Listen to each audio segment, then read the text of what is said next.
present about internal and external analysis. From entire banking industry, we choose Seylan Bank and Nation Trust Bank. Our team members are Tushari Disanayaka, our team leader, Raju Surya, Ashan Jayasuriya, Zamir Mohammed, and myself, Bimaka Udalagam. This is the content of our presentation, and this is a small introduction about Seylan Bank.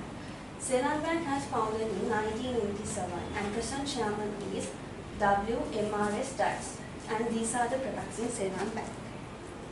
Next, a small introduction about Nation Trust Bank. Nation Trust Bank has founded in July 1999, and present chairman is Krishnan Balinder, and these are the Nation Trust Bank products. Next, pestle analysis. I cordially invite Damit Raju Surya to talk about pestle analysis. Thank you, Bimaka. I'm going to talk about the pestle analysis of both banks under external analysis. So when you consider about the pestle analysis, first factor is the political factor. So when you consider about both banks, first one, Seylan Bank, first factor is the stable political environment. Stable political environment means there are more opportunity to develop the business. It's been especially east and north and east. So there are some opportunity to develop business in the north and east in Seylan Bank. And the Nation Trust Bank, there are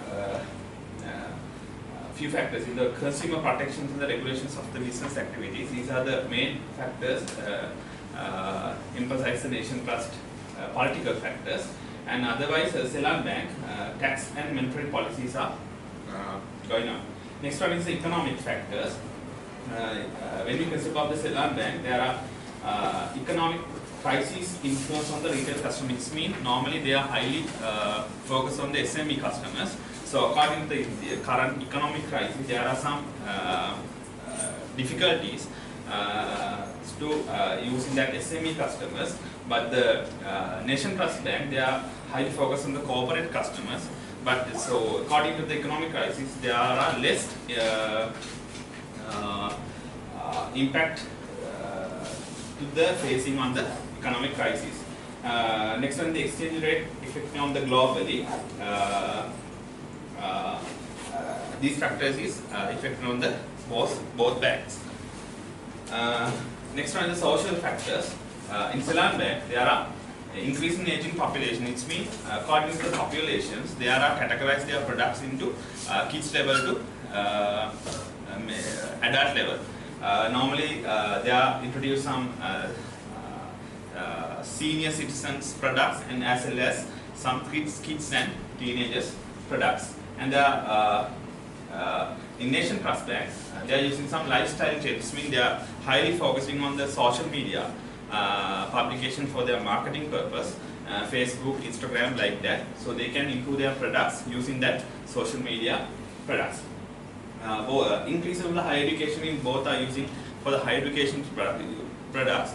They are using the granting loans and other things to promote their products for the higher education purpose.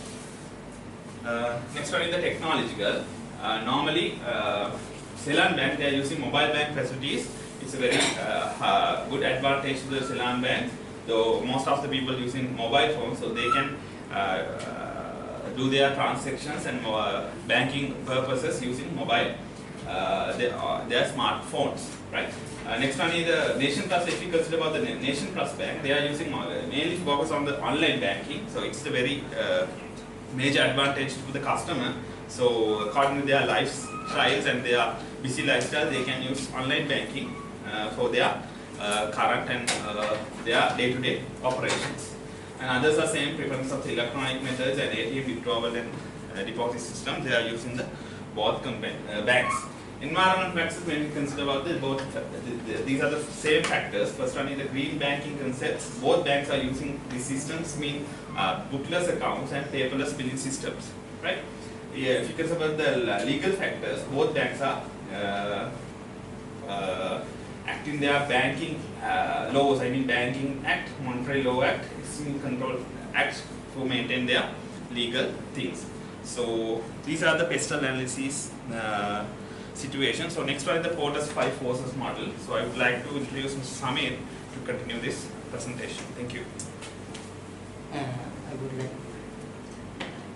would like to say about rivalry among SCC firms. That means they compete between BOC and like Seylan Bank compete with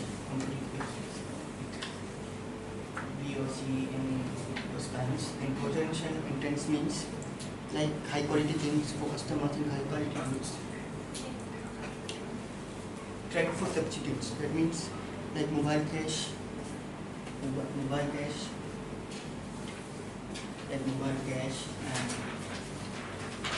local money lenders. Bargaining power of buyers means like we go for quality services, giving value-added services. Like bargaining power of suppliers means we go for loan from other institutions, customer deposits, like that. I would like. Thank you, Samir. I'm going to talk about financial analysis of Esoft Trust Bank and Seylan Bank. So these are the financial statement of 2017. Compared to National Trust Bank, Seylan has highest gross revenue in 2017 and lowest operation expenditures in 2017, and again highest profit after tax in 2017. And if we talk about assets, in 2016, National Trust Bank has 211 billion, 180 billion. In 2017, 267 billion, 629 million rupees. Total liabilities 193 billion rupees to 246 billion, 159 million rupees. Total assets into the Seylan Bank 2016, 27 billion, 772 billion rupees to 34 billion, 205 million rupees. If we put it to the basic accounting equation, all the assets are equal to all the liabilities plus all the equity. And next I'm going to talk about ratios. The first one is current ratio, second one is profitable ratio, third one is gearing ratio. If we talk about current ratio in Seylan Bank 2016, we can see current assets, cash and short-term funds, balance with central bank, securities and investments, loans and advances. The special loans are personal loans, housing loans and vehicle loans. Advances means especially owning. So we can see in 2016, 267 billion, 884 million rupees of total assets. And current liabilities, we can see deposits.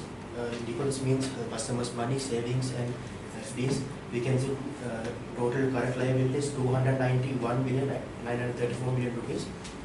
So if we put it to the current ratio in Seylan Bank 2016, it's 0.918. In 2017, it's 0.925. So we can see there's a slight increase in current ratio. It means Seylan Bank's productivity, efficiency and liquidity has a little bit increased in 2016. If you talk about current ratio in NTB Bank, 2016 current assets are 169 billion, 444 million rupees. In 2016, the current liabilities are 164 billion, 322 billion rupees. So if you put it to the current ratio again, NTB Bank's 2016 1.0311 and NTB Bank's current ratio for 2017 it's 1.0243. So there has a slight decrease in current ratio in 2000 compared to 2016 to 2017. It means their NTB Bank's profitability, their efficiency and productivity, liquidity has slightly decreased. And if you talk about profitability ratio, in 2016 it's 15.2% to 2017 13.5%. If we talk about profitability ratio in NTB Banks, it's gross profit 17% to in 2016-17, that is 15.3%. And the final ratio is gearing ratio. Actually, gearing ratio is known as financial leverage. It is the total debt in relation to equity. And the lowest gearing ratio is benefits for each bank. And in 2016, we can see debt to ratio in Seylan Bank 2016 1.9. In 2016, NTB Banks 1.93. So the NTB Bank has the lowest gearing ratio in 2016. In 2017, Seylan Bank has the lowest gearing ratio for 2017. Actually, the gearing ratio is should manage by each banks. It means they have to reduce gearing ratio. So to reduce gearing ratio, they need to increase their profit. They need to deduct their unnecessary expenditures. They need to issue more shares, and they need to repay long-term loans. And next part will continue to Shari. Thank you. Thank you, Ashan. We'll be discussing on McKinsey's 7S frame as our next internal analysis tool. Out of these 7 tools, we have selected 4 tools for the discussion. First one is strategy. These are the key pillars of strategy in both banks. And this is the system, the way they maintain their daily banking operations. Then the staff. Staff means the staff strength of both banks. And then the skills of both banks. Then we have brought the summary of these 2 internal and external analyses. Based on this analysis, we have brought the strengths, weaknesses, opportunities and threats from these 2 banks. Conclusively, we have observed that the Seylan Bank strategy and the Nations Trust Bank strategy, based on these strategies, Seylan Bank has not focused on customer satisfaction, and the Nations Trust Bank is paid their attention on customer satisfaction as well as cross-sell ratio. So this is a strength of Nations Trust Bank. Seylan Bank have to consider these 2 facts when they implement in their strategic plan. Then Seylan Bank has overseas operations, but Nations Trust Bank, they don't have overseas operations, so they have to pay more attention on expanding their network in the overseas. Other thing is Seylan Bank is operating highly their minor savings products, and they have maintained 98 student savings centers. But Nations Trust Bank they have the product, but they have not expanded that much. So we recommend to enhance their banking operations among student savings centers and the kids. So these are the findings we have discovered through our external and internal analysis. These are the references we have used for the analysis. Thank you very much.